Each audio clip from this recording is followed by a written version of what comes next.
Já estamos de volta aqui com o Gazeta Entrevista. A gente continua falando de política. O programa hoje, bem recheado de política. Está conosco aqui o Carlos Gomes. Ele é porta-voz da Rede Sustentabilidade. É como se fosse o presidente regional do partido. A Rede é um partido diferente, um partido novo, que tem uma nova visão da política, claro, ainda com alguns elementos do sistema político brasileiro, até porque é um partido que precisa estar de acordo com as regras. Mas, Carlos, agora vai acontecer o encontro da juventude do partido da Rede, né?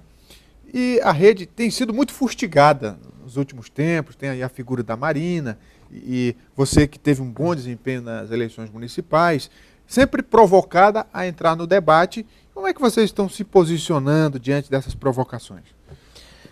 Com muita naturalidade. Eu acho que a gente tem um método muito equivocado de discutir sempre nomes, e nunca discute uma proposta, um programa, nunca se discute de fato os problemas da cidade, do estado ou do país e, por consequência, propostas. Então, a gente tem buscado fazer uma outra caminhada, que é primeiro discutir quais são os problemas, os nossos desafios, a partir disso consolidar um programa e, a partir disso, a gente tem algum nome que possa representá-lo. Mas, ao invés de a gente pautar nomes em detrimento de um programa, a gente está priorizando discutir a cidade, o estado e o país, e a partir disso a gente tem uma candidatura. É uma lógica meio que inversa, né? A política tradicional. Então, o Acre, essa proposta de terceira via, novos caminhos, ela alcança um êxito muito pequeno ou relativo diante do contexto político de forma geral. Ainda assim, vocês acreditam? Sim, eu acho que a falência política que a gente vive, esse congresso aí arrolado em corrupção, a presidência da República diuturnamente sendo acusada de vários crimes, enfim. Eu acho que a forma tradicional de fazer e operar a política já mostrou os vícios e os equívocos que têm nos levado aos retrocessos econômicos, político, institucional, social, das diversas magnitudes. E inverter essa lógica talvez seja um caminho para a gente superar um pouco dessa crise que está colocada. Então, enquanto os partidos da política tradicional estão trabalhando nomes e não propostas, eu acho que o exercício da nossa geração é trabalhar propostas. E a partir de propostas a gente pode apresentar um nome para dar sustentação a essas propostas que a gente vai ter elencado para o Estado. Na verdade, por ser uma iniciativa nova, né, dentro da política brasileira, é óbvio que as coisas vão sendo ajustadas, vocês vão construindo o seu espaço, encontrando o seu lugar, e fica muita coisa em aberto. O que eu quero dizer com isso? Que para o eleitor, o homem médio, comum, a Rede é uma coisa ainda que não foi absorvida, não foi compreendida, não foi entendida. É um partido, é uma ONG, é um movimento. Como é que vocês encaram esse desafio de chegar às massas? De fato, tem essa inquietação por parte de alguns setores da sociedade, mas eu acho que a nossa preocupação ela deve ser em pautar, Rogério, uma outra forma de fazer política, sabe?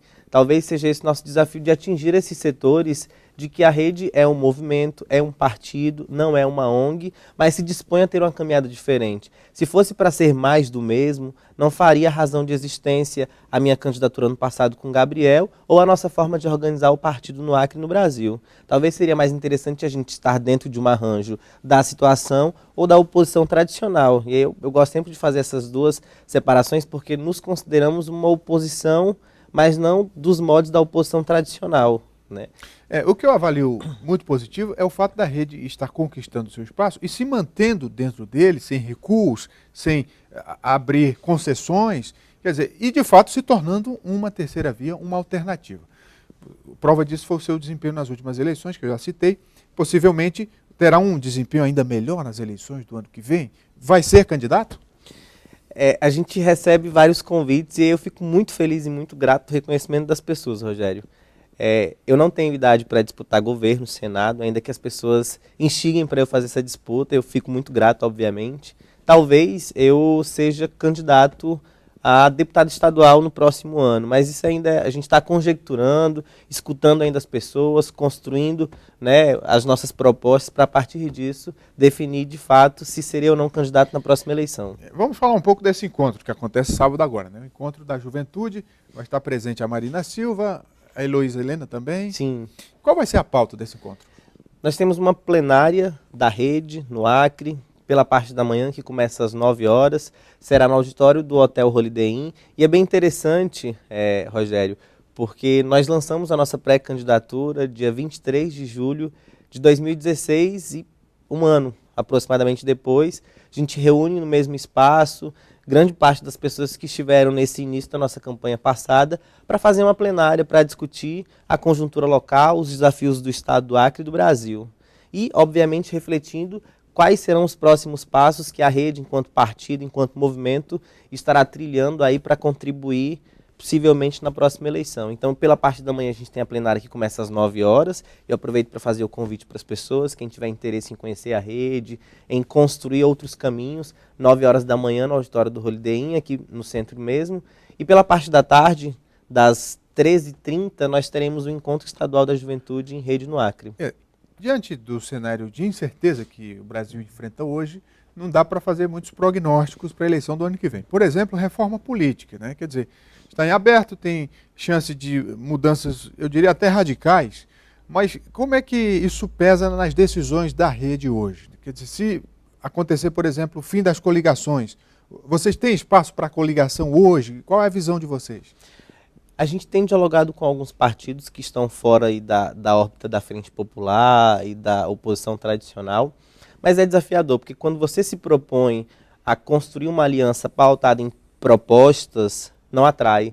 Porque a lógica da política tradicional, vil, suja, que nos levou ao caos que a gente vive, é negociar o Estado, que ainda nem se ganhou, mas já se negocia o Estado, é oferecer vantagens e dividendos a partir de um resultado eleitoral, quanto tempo de TV o meu partido vai levar para que eu possa te apoiar. Então, esse tipo de política de aliança não é interessante para a gente. Então, a gente trabalha com o horizonte de ter candidatura própria, chapa completa para estadual, para federal, e aí tem a possibilidade de aprovar o distritão, aí a reforma política no Congresso Nacional, com a reforma eleitoral, e aí com essa configuração do distritão, os mais votados são os eleitos, o que muda, né? Sobretudo a lógica da disputa de todos os partidos, sem dúvidas. Mas independentemente de ser aprovado ou não essa proposta que está tramitando, eu acho que ela é o mais delicado que muda a disputa do próximo ano.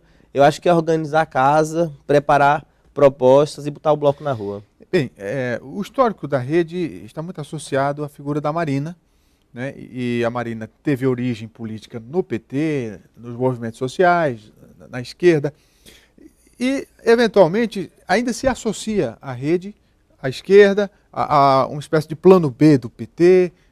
Como é que vocês lidam com essa situação? A gente tenta superar isso, Rogério. Há um maniqueísmo barato de que demoniza e, no outro campo, endeusa outros setores, né? Você tem aí dentro da política tradicional a direita, a esquerda, o bem, o mal, o céu e o inferno. Quando, na verdade, se você analisa a história da política e a história do Brasil, você tem os fundamentos macroeconômicos que tem o viés neoliberal na gestão do Fernando Henrique Cardoso, que possibilitou a estabilidade econômica para que o governo Lula pudesse avançar na política de transferência de renda. Então você tem uma política neoliberal de sustentação econômica para que isso depois fosse utilizado para a transferência de renda. E não se faz essa discussão efetivamente de que é possível convergir campos e propostas de aspectos ideológicos diferentes para uma pauta em comum. Quando a gente analisa de fato a prática institucional dos governos, concessão de créditos, ainda que, vamos pegar o governo Lula-Dilma, concessão de créditos, capitalismo de amigo a partir do BNDES. Então a gente teve várias medidas do ponto de vista econômico que não tinham um alinhamento de esquerda, tinha um alinhamento liberal e neoliberal. Na verdade foi uma ideologia de conveniência, né? Então, essa discussão simplória que você tenta rotular as pessoas, partidos, para ou demonizar ou, enfim, torná-los santos, é uma concepção que tem que estar superada da política. E esse debate vai continuar, tanto lá na plenária, quanto com a Marina Silva, que eu espero esteja aqui no programa ainda essa semana, porque ela vem ao Acre, né? Vem sim. Marina está chegando, ela vem aqui prestigiar a TV Gazeta, como sempre, estará aqui batendo um papo com você também sobre os desafios do Acre, um pouco da nossa plenária e do Brasil. Muito bem, muito obrigado, Carlos Gomes, e boa sorte aí na sua iniciativa como político, porque acho que, acima de tudo, você contribui com o debate, fortalece a democracia e abre espaço para novos horizontes na política. Muito obrigado. Obrigado, Rogério. E fica o nosso convite, sábado, às 9 da manhã, no auditório do Holiday Inn. Gazeta Entrevista faz um intervalo, daqui a pouco a gente volta. É só um instante, até já.